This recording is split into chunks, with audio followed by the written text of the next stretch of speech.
বর্তমান অন্তর্বর্তীকালীন সরকারের যোগ্যতা অযোগ্যতা বিষয় নয়।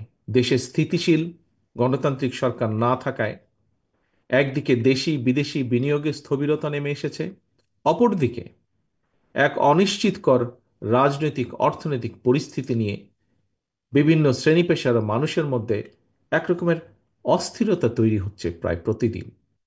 এ কারণেই জনগণ প্রতিদিন আমরা দেখছি সমাজের বিভিন্ন শ্রেণী পেশার জনগণ প্রতিদিন বিভিন্ন দাবি দাওয়া নিয়ে রাজপথে নেমে আসছে। যদিও আনফর্চুনেটলি তাদের এই দাবি দাবা শোনার কেউ নেই এই মুহূর্তে।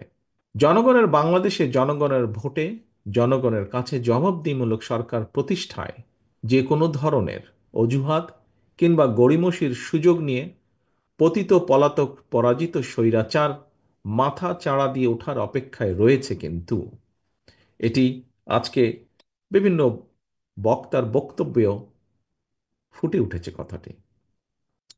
তবে ফ্যাসিবাদ মুক্ত বাংলাদেশে জনগণের গণতান্ত্রিক অধিকার প্রতিষ্ঠার মাধ্যমে ফ্যাসিস্ট তাবেদার অপশক্তির পুনর্বাসনের পথরোধ করা সম্ভব।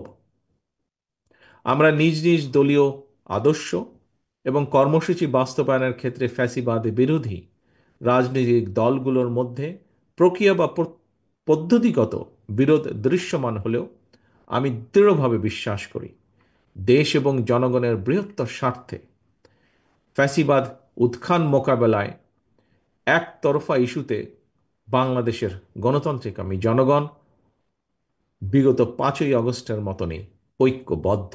অন্তর্বর্তীকালীন সরকার প্রধানের সঙ্গে দেখা করে রাজনৈতিক দলগুলো আবারও জাতীয় নির্বাচনের তারিখ, দিন, সুস্পষ্ট দিনক্ষণ ঘোষণার দাবি জানিয়েছে। বিএনপির দাবি আগামী ডিসেম্বরের ভেতরে জাতীয় নির্বাচন অনুষ্ঠিত হতে হবে।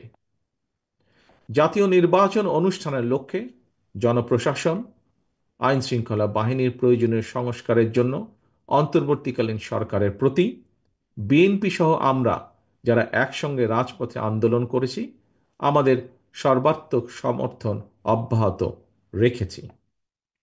সুতরাং দেশে বিদেশে সম্মানিত দক্ষ এবং যোগ্য ব্যক্তিত্ব অন্তর্বর্তীকালীন সরকার প্রধানের নেতৃত্বে জনগণ অবিলম্বে দেশের ইতিহাসের সবচেয়ে অবাধ নিরপেক্ষ একটি জাতীয় নির্বাচন দেখতে পাবে।